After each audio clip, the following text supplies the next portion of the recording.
হরিহরপাড়া থেকে ধৃত জঙ্গি মিনারুল শেখের প্রতিবেশী রফিকুল ইসলামকে তলব করল বেঙ্গল এসটিএফ। আগামী 27 জানুয়ারি তাকে দেখা করবার জন্য নোটিশ পাঠানো হয়েছে এসটিএফ এর পক্ষ থেকে। জানা গেছে রফিকুল ইসলাম পেঁয়াজের চাষ করেন। ধৃত মিনারুল শেখও পেঁয়াজ চাষের জন্য আসামে বীজ কিনতে যেত। গোয়েন্দা সূত্রে জানা গেছে রফিকুল ইসলামের সঙ্গে মিনারুল শেখের যোগাযোগ ছিল। রফিকুলের থেকে বেশ কিছু তথ্য পাওয়া যেতে পারে বলে মনে করছে গোয়েন্দারা। মানসিক স্বাস্থ্যের জন্য সবার আগে যে নামটি মনে ভেসে ওঠে সুস্থ মনের ঠিকানা মনোবীক্ষণ। যোগাযোগ নাম্বার 7477799516।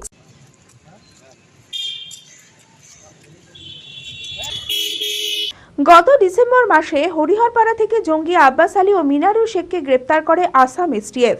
এবার ধৃত জঙ্গি মিনারুল শেখের প্রতিবেশী রফিকুল ইসলামকে তলব করল বেঙ্গল এসটিএফ। আগামী 27 জানুয়ারি তাকে দেখা করবার জন্য নোটিশ পাঠানো হয়েছে বেঙ্গল এসটিএফ এর পক্ষ থেকে। মিনারুলের মোবাইলের কল লিস্ট থেকেই রফিকুল ইসলামের নাম জানতে পারে গোয়েন্দারা। জানা গিয়েছে রফিকুল ইসলাম জমিতে পেঁয়াজের চাষ করেন। ধৃত মিনারুল শেখও পেঁয়াজ চাষের জন্য আসামে বীজ কিনতে যেত। গোয়েন্দাদের জেরায় সে স্বীকার করেছে আসামে পেঁয়াজের বীজ কিনতে গিয়ে সেখানকার যুবকদের জঙ্গি সংগঠনে যোগদান করাতো সে।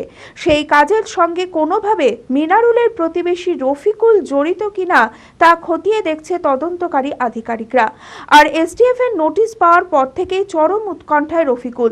যদিও তার দাবি মিনারুলের সঙ্গে কোনোভাবেই তার যোগাযোগ ছিল না। মিনারুল যেহেতু জলের পাম্প মেশিন সারানোর কাজ করত, সেই কারণেই মেশিন সারানোর জন্যই 1-2 বার তাকে ফোন করেছিল। মিনারুলের সঙ্গে বাইরেও কোথাও তিনি যাননি। 7 তারিখে ওই কথাটাই জানি, তার বেশি জানি না। ও মিনারুল আমার বাড়ি 15 তারিখে। আমি হরিয়ার বাড়ি চিনি না, মানে আমি চাষি লোক। মেশিন টেশিন খারাপ হলে ওই মোবাইলটা হয়তো ছিল, 5বারও ফোন করতো, 2বারও ফোন করতো, এরকম। ওই তো ডাকতাম খালি মেশিনটা দুধ করে দিলাম। আসামে যায়নি, ঝাড়খণ্ডে না না, আমার সাথে ওসব সম্পর্ক কি করে হবে, বিদেশি লোক।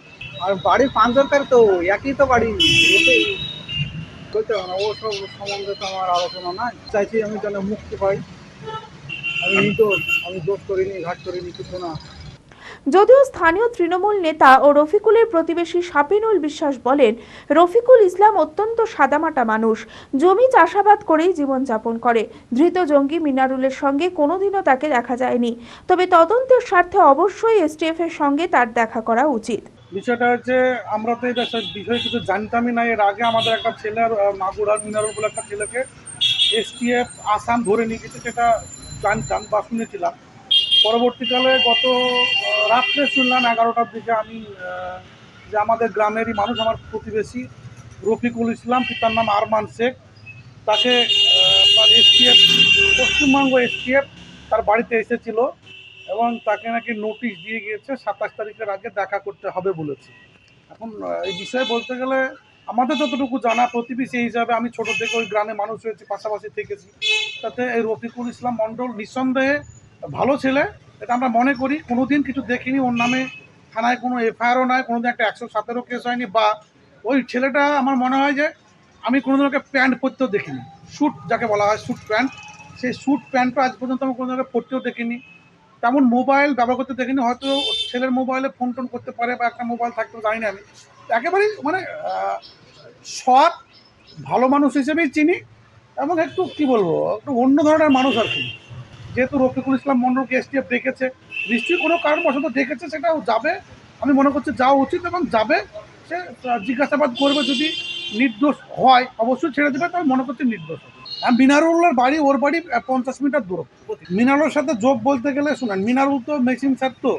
এবার এই ছেলেটা মিনারুল ওর পাড়ার লোক বলে, গ্রামের ছেলে বলে, ওর সাথে কোনো সময়তে ও তো নিজে মোটরসাইকেল চালানো জানে না, কোথাও হয়তো হরিয়ার পাড়ায় ঘুরতে গিয়েছে বা কোথাও গিয়েছে বা একসঙ্গে মাঠে কাজ কাম করেছে, এটাই যোগাযোগ।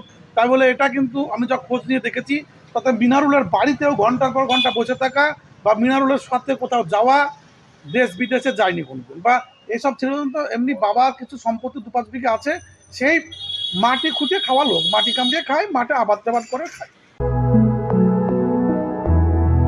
গত 2 বছরের সাফল্যের পর তৃতীয় বছরে পথ চলা জেড একাডেমির 2025-26 শিক্ষাবর্ষে ভর্তি চলিতেছে।